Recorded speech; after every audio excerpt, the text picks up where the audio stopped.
Olá! Hoje a gente vai mergulhar num dos assuntos mais complexos e, infelizmente, atuais do nosso tempo. O fenômeno do agressor ativo. É um tema pesado, eu sei, mas entender como essa ameaça funciona é o primeiríssimo passo para a gente pensar em segurança de verdade. E tudo começa com essa frase que resume perfeitamente o problema. Ninguém está preparado. A gente nunca imagina que um dia normal, sabe, um passeio no parque, um dia na escola pode se transformar numa cena de violência. E é justamente essa surpresa, esse choque inicial que paralisa. Então, para a gente conseguir entender essa ameaça, primeiro a gente precisa dar nome aos bois. O que exatamente é um agressor ativo? Olha, o ponto mais importante aqui é o seguinte: o objetivo desse tipo de agressor não é um assalto, não é um sequestro. O objetivo é causar o maior dano possível. É ferir ou matar o máximo de gente que ele conseguir. E essa motivação, essa intenção, muda completamente as regras do jogo. E não existe um perfil único, um rosto específico. Pode ser o que chamam de lobo solitário, que age totalmente por conta própria, mas também podem ser pequenos grupos. As motivações vão desde queixas pessoais, ressentimentos, até um surto psicótico ou uso de drogas. E muitas vezes, o que a gente vê é um coquetel perigoso de tudo isso junto, o que torna quase impossível prever. Agora, vamos sair um pouco da definição e olhar para a dura realidade, porque são os casos reais que mostram de verdade a cara dessa ameaça. Pensa nessa cena. Uma família passeando, um momento tranquilo. Do nada, uma pessoa desconhecida ataca. O mais impressionante aqui é a reação do pai. Por um instante, ele trava, fica paralisado, em choque, sem conseguir entender o que está acontecendo. Isso mostra exatamente o que eu falei. A nossa reação natural não é agir, é o choque. E essa ameaça pode aparecer justamente nos lugares que deveriam ser os mais seguros do mundo, como uma escola. Esse caso que aconteceu na Bahia é um exemplo trágico e que ensina muita coisa pra gente.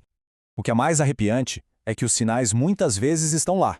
Nessa linha do tempo, a gente vê que o atirador não escondeu o que ia fazer. Pelo contrário, ele transmitiu tudo nas redes sociais, desde a insatisfação, o preconceito, até o plano macabro. Estava tudo público. 3. Guarda esse número. Ele foi decisivo naquele dia. Dos 6 tiros que o agressor tentou dar, o revólver falhou 3 vezes. Em 3 momentos, o que impediu uma tragédia ainda maior foi uma falha mecânica da arma. É um lembrete sombrio de como, nesses eventos, o resultado pode depender de fatores totalmente fora do nosso controle. E para quem sobrevive, a violência parece não ter sentido nenhum. Essa fala de uma sobrevivente de 13 anos mostra bem a confusão. A falta de um motivo claro, como bullying, torna o ato ainda mais aterrorizante. Fica um vazio, uma falta de porquê. Diante de um cenário tão caótico, existe alguma coisa a ser feita? Um plano de ação? Sim, existe. Autoridades como o FBI criaram um protocolo. Vamos dar uma olhada em como ele funciona. O protocolo é bem direto e tem uma ordem de prioridade: correr, esconder, lutar. A primeira opção, a melhor de todas, é sempre sair de lá. Correr, criar distância. Se não der para correr, a segunda opção é se esconder, se trancar, ficar em silêncio. A terceira, só em último caso, é lutar pela vida. Ok, mas na vida real, na hora do pânico, esse protocolo funciona? Principalmente a última parte, a de lutar. Vamos analisar essa recomendação com um olhar um pouco mais crítico. É aqui que o buraco é mais embaixo, porque na teoria parece ótimo, use o que tiver na mão, haja em grupo. Mas na realidade, com um especialista à ponta, é quase como tentar combinar o jogo com um agressor. A pessoa está numa desvantagem absurda. É levar um extintor de incêndio por uma briga com arma de fogo. Coragem é fundamental, claro, mas sozinha ela pode não ser suficiente. E isso nos leva a um ponto final, que é talvez o mais importante. Às vezes, a maior falha não está na resposta ao ataque, mas na percepção, antes que ele aconteça. E este último caso ilustra isso de uma forma perfeita.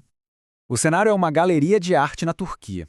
O alvo, o embaixador russo, ou seja, um evento de altíssimo nível que, em tese, deveria ter uma segurança impecável.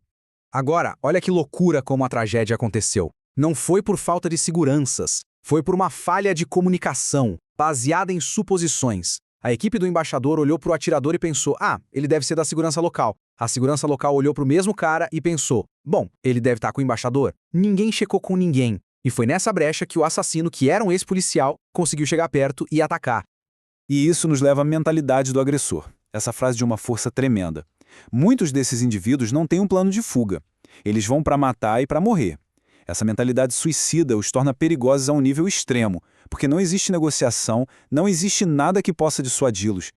E a gente termina com essa pergunta para reflexão. O objetivo dessa análise toda não é criar medo, de jeito nenhum. É criar consciência. Entender que a verdadeira segurança não começa com um protocolo, mas com a nossa percepção, com a capacidade de olhar ao redor e questionar o que parece fora do lugar. Fica a pergunta: depois de tudo isso, o que muda na forma como a gente enxerga o mundo ao nosso redor?